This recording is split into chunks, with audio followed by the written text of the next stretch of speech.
ગૌ કૃપા કથાનું વર્ણન વિશેષ રૂપથી વરાહ પુરાણમાં આપણને પ્રાપ્ત થઈ જાય છે. વરાહ પુરાણમાં બહુ સુંદર કથા પ્રાપ્ત થાય છે કે જ્યારે જેમ આપણે સાંભળીએ ને શ્રીમદ ભાગવતજી સૌથી પહેલા કોણે કોને કહી, એ પ્રકારે આ ગૌ કથા સૌથી પહેલા કોણે કોને કહી તેનું વર્ણન આપણને વરાહ પુરાણમાં મળી જાય છે.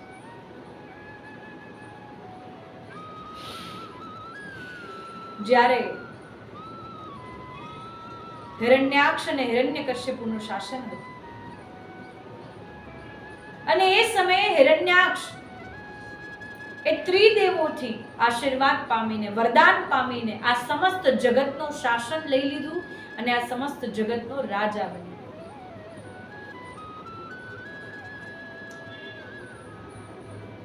અને જ્યારે જ્યારે અધર્મ આ પૃથ્વી પર વધે છે ત્યારે ત્યારે ભગવાન અવતાર ધારણ કરે છે. હિરણ્યાક્ષે એ ગ્રામ્યમાં એ વિસ્તારમાં આગ લગાડવાનો, અગ્નિ પ્રજ્વલિત કરવાનો આદેશ આપી દીધો, જે જે વિસ્તારમાં ગૌ અને બ્રાહ્મણ નિવાસ કરતા. અને એ તો વિધિનો વિધાન છે. જ્યારે જ્યારે અસુરોએ દેવતાઓને નષ્ટ કરવાનો ભાવ રાખ્યો, જ્યારે જ્યારે ધર્મને નષ્ટ કરવાનો ભાવ રાખ્યો, ત્યારે ત્યારે એમને સૌથી પહેલા ગૌમાતા પર પ્રહાર કર્યો. કેમ કે અસુરો પણ આ વાતથી ભલીભાંતિ જાણે છે કે જ્યારે ગૌમાતા નષ્ટ થશે ત્યારે આ સનાતન ધર્મ નષ્ટ થશે, ત્યારે આ પૃથ્વી નષ્ટ થશે અને ત્યારે ત્યારે દેવતાઓ પણ નષ્ટ થઈ જશે. કેમ કે ગૌમાતા દ્વારા જ દેવતાઓની શક્તિ છે, ગૌમાતા દ્વારા જ દેવતાઓનું દેવત્વ છે અને ગૌમાતા દ્વારા જ આ સમસ્ત પૃથ્વી ટકી રહેલી છે. અસુરો પણ આ વાતને જાણે છે. એટલા માટે અસુરોએ જ્યાં જ્યાં ગૌમાતા બિરાજમાન છે ત્યાં ત્યાં હિરણ્યાક્ષે અગ્નિ પ્રજ્વલિત કરવાનો, આગ લગાવવાનો આદેશ આપ્યો કે આગ લગાવીને બધું ભસ્મ કરી નાખો. ક્યાંય પણ ગૌમાતા બચવી ન જોઈએ, ક્યાંય પણ બ્રાહ્મણો બચવા ન જોઈએ.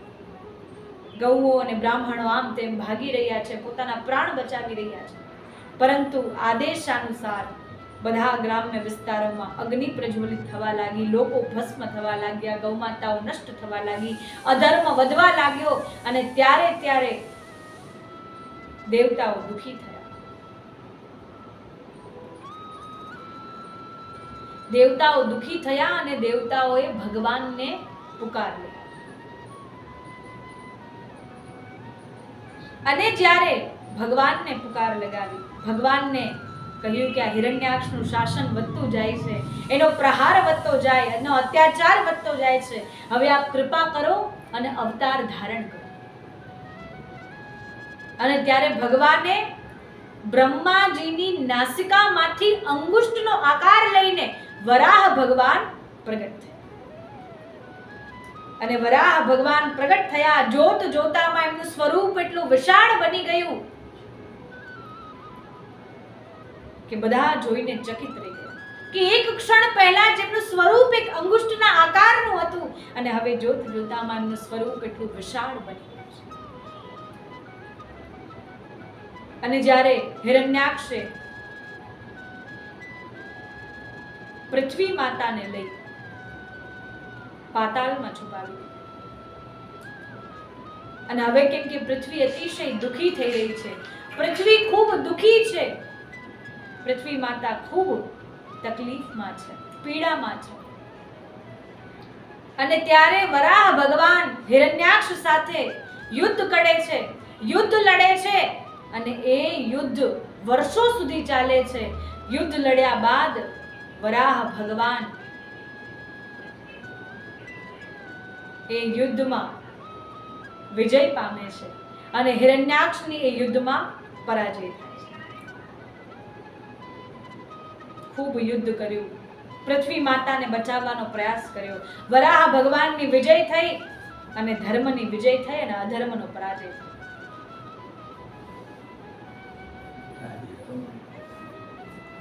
અધર્મનો પરાજય.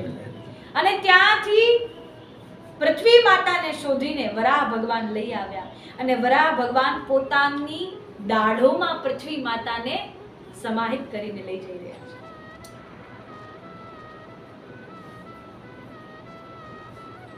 પૃથ્વી માતાને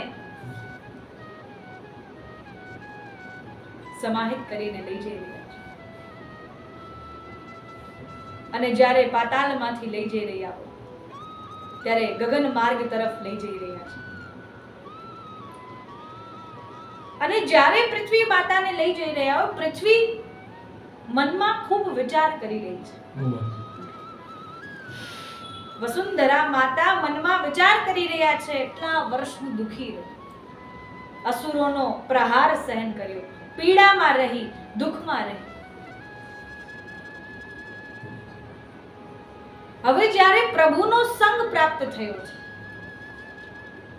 ત્યારે સત્સંગ કરવો તો અતિ આવશ્યક છે. એટલા માટે એક ક્ષણ વ્યર્થ ન કરવા બાદ સત્સંગ કરી લેવો. જ્યારે જ્યારે આવો વિચાર આવ્યો છે ત્યારે દિવ્ય અલૌકિક કથાઓ પ્રગટ થઈ છે. દિવ્ય અમૃતવાણી સાક્ષાત શ્રી વરાહ ભગવાનના શ્રી મુખેથી પ્રગટ થઈ છે અને વરાહ ભગવાન ને જોઈ પૃથ્વી માતા પોતાનું દુઃખ વ્યક્ત કરતા કહે છે, હે પ્રભુ, જ્યારે મન ખૂબ પીડામાં હોય, જ્યારે મન ખૂબ દુખી હોય, જ્યારે કંઈ સમજાતું ન હોય કે હવે શું થશે, શું કરવું જોઈએ, મન ખૂબ ચિંતિત હોય, ત્યારે શું કરવું? હજુ પૃથ્વી માતાએ કલયુગી મનુષ્યો માટે બહુ સુંદર પ્રશ્ન કર્યો છે કે મન જ્યારે દુખી હોય, પીડામાં હોય, ચિંતામાં હોય, મૂંઝવણમાં હોય, કંઈ સમજાતું ન હોય, હવે શું કરવું જોઈએ, શું થવું જોઈએ, શું થશે, મારે શું કરવું જોઈએ? મન અતિ ચિંતામાં ડૂબી રહ્યું છે, કંઈ સમજાતું નથી, આપણા હાથમાં કંઈ છે નહીં, કોઈ કાર્ય સિદ્ધ થતા નથી, સફળતા પ્રાપ્ત થતી નથી. એટલે પૃથ્વી માતાએ કલયુગી જીવોના માટે પ્રશ્ન બહુ સુંદર કર્યો છે. અને ત્યારે વરાહ ભગવાન પોતાના શ્રી મુખેથી ગૌ કૃપા અમૃત વાણીને શ્રવણ કરાવી રહ્યા છે.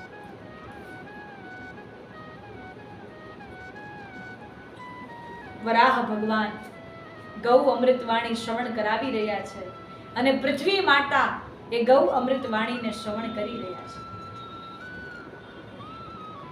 અને એ ગૌ માતાની મહિમા શ્રવણ કરીને પૃથ્વી માતાને અતિ આનંદ થઈ રહ્યો છે, અતિ પ્રસન્નતા થઈ રહી છે, પરમ આનંદ પહોંચી રહ્યો છે કે આટલા વર્ષો સુધી જેમને દુઃખની પ્રાપ્તિ થઈ, એમના પર પ્રહાર થયા, અસુરોનો પ્રહાર થતો હતો, એ બધું એ વિસ્મરણ કરી રહ્યા છે. જ્યારે જીવનમાં અઢળક સુખ મળે ને ત્યારે જે 2-5 વર્ષનું દુઃખ હોય ને એ આપણે ભૂલી જઈએ છીએ. કેમ કે સુખની મહિમા એટલી અદ્ભુત હોય, આનંદની મહિમા એટલી વિસ્તૃત હોય કે આપણે દુઃખ કેટલા વર્ષો સુધી મળ્યું એ ભૂલી જઈએ છીએ. કેમ કે સુખનો એ આનંદનો પ્રભાવ અતિ વધારે હોય છે. એ આનંદનો પ્રભાવ જ્યારે પરમ આનંદમાં પરિવર્તિત થાય છે ત્યારે મન અતિ આનંદિત થાય છે. અને અહીંયા પૃથ્વી માતાનું મન પણ ખૂબ આનંદિત થઈ રહ્યું છે. વરાહ ભગવાન પૃથ્વી માતાને અમૃતવાણી, ગૌ અમૃતવાણી શ્રવણ કરાવી રહ્યા છે અને પૃથ્વી માતા આનંદથી શ્રવણ કરી રહ્યા. જાણે એમને આજે આત્મ સંતુષ્ટતાની પ્રાપ્તિ થઈ છે કે આજે જાણે એમને એમનું મન સંતુષ્ટ થયું છે, એમની આત્મા સંતુષ્ટ થઈ છે, એવો ભાવ આજે પ્રગટ થયો છે.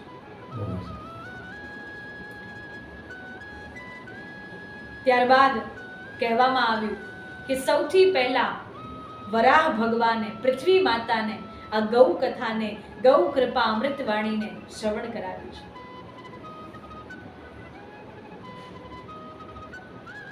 ત્યારબાદ આ ગૌ અમૃતવાણીને બ્રહ્માજી હજારો વર્ષ સુધી શ્રવણ કરાવતા રહ્યા, આ ગૌ અમૃતવાણીને કહેતા રહ્યા અને ભગવાન શંકર સમાધિમાં લીન થઈને આ ગૌ કથાને શ્રવણ કરતા રહ્યા. એટલે દ્વિતીય વાર, બીજી વાર આ ગૌ કથાને બ્રહ્માજીએ કહી અને ભગવાન શંકરે શ્રવણ કર્યું. અને તૃતીય વાર, ત્રીજી વાર વર્ષો સુધી માર્કંડેય ઋષિ આ ગૌ કથાને શ્રવણ કરાવતા રહ્યા, આ ગૌ અમૃતવાણીને કહેતા રહ્યા અને પાંડવો આ ગૌ કથાને શ્રવણ કરતા રહ્યા. અને ગૌ કથા શ્રવણનો એવો પ્રભાવ કે પાંડવોની વિજય થઈ અને યુદ્ધમાં કૌરવોની પરાજય થઈ. નહીતર વિચાર કરવા જેવી વાત કે આજે લૌકિકમાં પણ આપણે વિચાર કરીએ, સામે કોઈ 100 વ્યક્તિઓ ઊભા છે અને 5 વ્યક્તિઓ ઊભા છે, જીતશે કોણ? 100 વ્યક્તિઓ. આજે આપણે જોઈએ તો એ જ થશે. એ અસંભવ છે કે 5 વ્યક્તિઓની વિજય થાય અને 100 વ્યક્તિઓએ હારી જાય, તેમની પરાજય થાય. પરંતુ અસંભવને પણ સંભવમાં પરિવર્તિત કરી નાખે છે આ ગૌ કૃપા અમૃતવાણી. અસંભવ જેવું જ લાગે ને, 100 વ્યક્તિઓ લડે અને સામે 5 વ્યક્તિઓ લડતા હોય તો સ્વાભાવિક છે 100 વ્યક્તિઓની જીત થશે. પરંતુ પાંડવોની જીત થઈ, પાંડવોની વિજય થઈ અને કૌરવોની હાર થઈ.